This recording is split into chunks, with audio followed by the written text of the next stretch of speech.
isiokwu m n'ụbọchị nke taa bụ ịgba nkwụ. Iburu onye Igbo, achọrọ m ka ị mara na mgbe gboo na ihe na-ebutekere ndị Igbo ịgba nkwụ bụ ihe ọma. Mgbe ọ bụla a kpọrọ nwa ha nwaanyị, amara na ihe ọma emere, ezukọ ka agba nkwụ. Ebe m si bịa na-akpọ ya ịṅụ nkwụ. Ọ maka na aṅụgidela nkwụ ebe ha na-ezukọ ihe na-ewetekere mmanya n'obodo wụ ma akpọrọ nwaanyị agụọ ya ịgba nkwụ. Mana ọ na-ewute m dịka onye Igbo n'ọtụtụ ebe dị iche iche n'ala Igbo na ọ ga-awụzi ọnwụ na-evute ndị obodo izukọ gbawazie nkwụ. Mụ abụ onye Igbo, obila afọ m ụfụla a na-eji keke evu onye dị ndụ ma onye nwụrụ anwụ na-ada jip.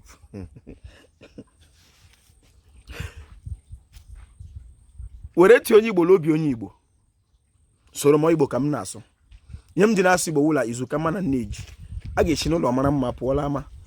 Aha m bụ Mkpachukwu Oji Agbo, a na-akpọ m Oji Ofo. Abụ m onye olu okoro nke dị na ọmahịa n'ime obodo nke Chineke. Ekelere m ndị nze m ọzọ, ekelere m ndị chiri echi n'ala Igbo, ma ndị dibịa na-agba aja ma ndị na-agba afa ma ndị mgbọrọgwụ ma mkpa akwụkwọ. Oji Ofo shi onye chiri ya zere. Isiokwu m n'ụbọchị nke taa bụ ịgba nkwụ.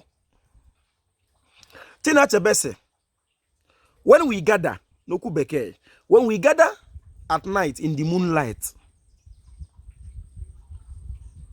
we didn't gather there to see the moon because everybody can see the moon from his or her own house. But we gather in the moonlight because it's good for kingsmen to gather.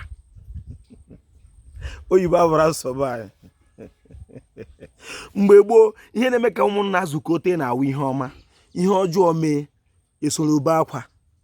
Mana ụwa nke anyị na ugbu a, ọ dị m mwute na ọ ga-wee vuru ezu onye ọzọ ya dịka evu okwu nkụ. Anyị ga-esoro ibe anyị ṅụrịa mgbe ihe ọṅụ dị, gbaa nkwụ. Ọ bụrụ na anyị soro na-agba nkwụ, a na-agba nkwụ n'ala Igbo, ụmụ anyị na-alụta di, ọ ga-adịrị Igbo la mma. Oji Ofo kelere Igbo, Igbo mma mmanụ.